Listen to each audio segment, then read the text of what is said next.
രാവിലെ തന്നെ ഒരടിപൊട്ടി.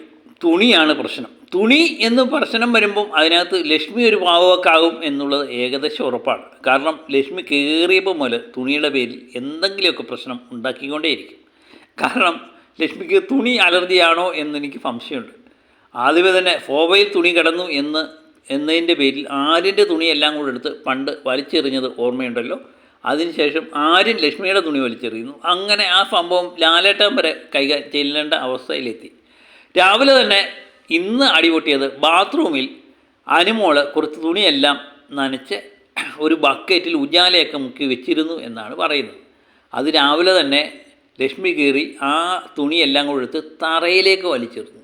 എന്നിട്ട് ബക്കറ്റ് എടുത്തുകൊണ്ട് പോയി എന്നുള്ളതാണ് അനുമോളുടെ ഭാഷ്യം.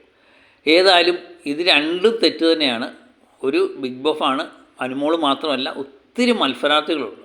അതിനിടയിൽ ഈ തുണിയൊക്കെ ബക്കറ്റിനകത്ത് മുക്കി വെക്കുന്നത് അത് തെറ്റാണ്. ഉടൻ തന്നെ വാഷ് ചെയ്ത് പുറത്ത് കൊണ്ടുവന്ന് ഇടുക എന്നുള്ളതാണ്. പിന്നെ ലക്ഷ്മിയെ സംബന്ധിച്ച് അത് തറയിലിടേണ്ട കാര്യമില്ലായിരുന്നു.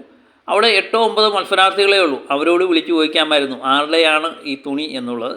അതിനുശേഷം ഇതൊന്ന് ഒഴിവാക്കി തരണം, എനിക്ക് ബക്കറ്റ് വേണം എന്ന് പറഞ്ഞിരുന്നെങ്കിൽ അനുമോളായാലും ബാക്കിയുള്ള മത്സരാർത്ഥികളായാലും വന്ന് അത് ഒഴിവാക്കി കൊടുത്തേനെ. ഈ തുണിയുടെ ആഹാരത്തിൻ്റെയൊക്കെ പേരിൽ എന്തിനാണ് ഇവർ അടിയുണ്ടാക്കുന്നതെന്ന് എത്ര ചിന്തിച്ചിട്ട് എനിക്ക് മനസ്സിലാകുന്നില്ല. ഏതായാലും ഇതിൻ്റെ പേരിൽ ക്യാപ്റ്റനായ ഫാബുമോൻ ഇടപെടുന്നുണ്ട്. നല്ലൊരു ക്യാപ്റ്റനായിട്ട് എനിക്ക് ഫാബുമോനെ തോന്നി. ഫാബുമോൻ പറയുന്നുണ്ട്, അനുവിനെ വിളിച്ച് മാറ്റി നിർത്തി പറയുന്നുണ്ട്, ഒരു കാരണവശാലും ബക്കറ്റ് തുണി മുക്കി വെച്ചത് അത് ഒട്ടും ശരിയായ നടപടി അല്ല എന്ന് പറയുന്നുണ്ട്. ലക്ഷ്മിയോട് എന്ന് പറയുന്നുണ്ട്. ലക്ഷ്മി ഒരു കാരണവശാലും അത് തറയിലേക്ക് ഇട്ടതും ശരിയായ നടപടി അല്ല എന്ന് പറയുന്നു. രണ്ടിടത്തും നിന്ന് അവർ രണ്ടുപേരുടെ ന്യായം കേട്ട് ഒരു നല്ലൊരു ക്യാപ്റ്റനായിട്ട് ഫാബുമോനെ എനിക്ക് തോന്നി. ഏതായാലും തുണിയുമായിട്ട് ബന്ധപ്പെട്ട ഇനി ഇടിയുണ്ടാകുമോ എന്നുള്ളത് കണ്ടറിയാം.